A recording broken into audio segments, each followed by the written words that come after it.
Hello everyone, PenguinSal here again, back today with another indie game review. This time will be for a game that we actually got the code from the developer, and all full transparency, we did get a review copy of this game, and it's called Heretic's Fork. So we played this one a couple of days before its official release to try to get the word out there, and so we're recording this video for it to try to get some eyes on it again. So you should be seeing this on Wednesday, September 13th, which is the official release of Heretic's Fork. So the game should be fully available for you now if you want to give it a shot. You know there's going to be a link for it in the description. Let me know if you guys decide to pick this one up. So it's called Heretic's Fork. So this game has a unique concept of being both a deck builder, but also not necessarily, I wouldn't call it a tower defense game exactly. I would call it more up the alley of like Dome Keeper, where you're upgrading one specific turret that fends off the enemies. Sure, in something like Dome Keeper, you are manually controlling the turret. In this, it is auto-battler-esque, and the turret is fending off the enemies itself.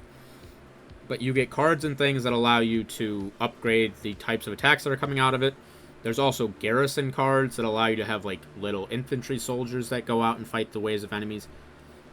But essentially what you're doing is you are a worker at a company that's trying to keep the spirits in hell.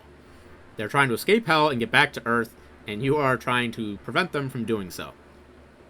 So essentially you play your cards to upgrade the different kinds of turrets that you can put in the center of the map, and enemies swarm in from all directions, and the turrets auto-target the enemies and take them out.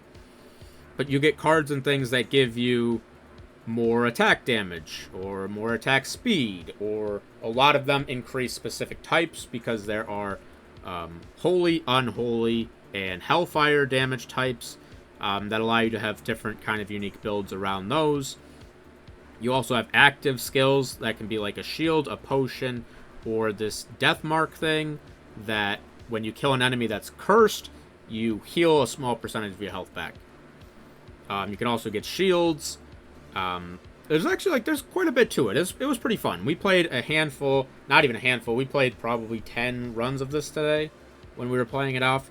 We did beat 2 runs, but I will say they were both with the same character that I think has one ability about him that's just a lot better than the other characters can provide.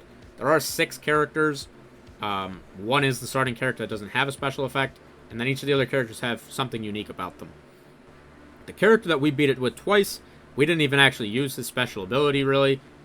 He just got to start with one more active turret, which I thought was honestly just broken, because there are these relics you can get whenever you complete a full wave, or like a full level in the game, and one of the relics that you can choose from at the end is to unlock another turret slot. Well, since you start with one more than the other characters, that's one less time you have to take that relic to unlock more. Unlocking the turret slots is just so important to being able to progress and scale your strength. But if there's one less time you have to choose that, it allows you to take one of the other relics, which are things like more max health or health regeneration, or 100% increased damage with either holy, unholy, or hellfire damage. And those are huge for both survivability and scaling. So even one less time having to pick unlocking another slot just seems to be the most overpowered thing in the game that I'd experienced. I will say, I don't think that Heretic's Fork will appeal to every single type of player. I think the game has you involved, but it may not have you engaged. Because while you do have to make a lot of choices that directly influence how the game is played, my hands are off the keyboard for 99% of the time. Because you take your turns in between each round, and you pick the cards that are played, and then the turret does all the battling. Like I said, for somebody like me, that's a lot of fun. I like just picking things and having them determine, the outcome of the match, or directly affect it at least. That might not resonate with everyone, but I thought it was a lot of fun. I think it was definitely worth checking out. They did have a fun thing where you had a demonic paperclip on your computer that was essentially moving you throughout the story element of the game. They used like an old emailing system to like drop lore that I actually thought was a lot of fun. I think it's definitely charming. Charming in like a weird demonic sense, but still charming. I would say my biggest gripe with Heretic's Fork personally is I don't know how much long-term staying power it currently has in its base form. I don't know if there's enough content to keep you coming back over and over and over. I don't think there's enough relics when you beat levels. The 2 times we won, there were multiple times where we had to take relics that didn't enhance our build because there just wasn't enough relics available. Like, the first run we built, we won with, was we used a thing called Sunder, which used a Hellfire attack, and that's all we used. So when we ran out of relics that buffed Hellfire damage or turret damage, we couldn't really progress. Like, we couldn't scale through these relics because we would get things for either holy or unholy damage, or garrison, which was the infantry troops, and we weren't using any of those. So I do think they could use a lot more relics to kind of switch up the gameplay as you progress further into your experience with this game. I also think there's certain things in the game that are just, in my personal experience playing, were just inherently way better. Because you can choose between the turrets, or towers, I guess they're called, and you can also pick the garrison.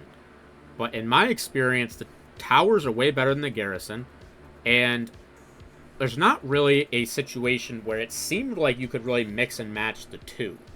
Like, even if you picked a holy tower and a holy garrison, sure, you can upgrade them both by picking holy damage upgrades, but the towers are going to need tower upgrades, the garrisons are going to need garrison upgrades, so by default, I think all of those upgrades are kind of like a 50% upgrade, because if you pick garrison speed movement upgrade, that is only going to help your garrison. It's not going to impact your tower. Where if you were only picking garrison, if you took a movement speed upgrade, it would impact all of your garrison troops.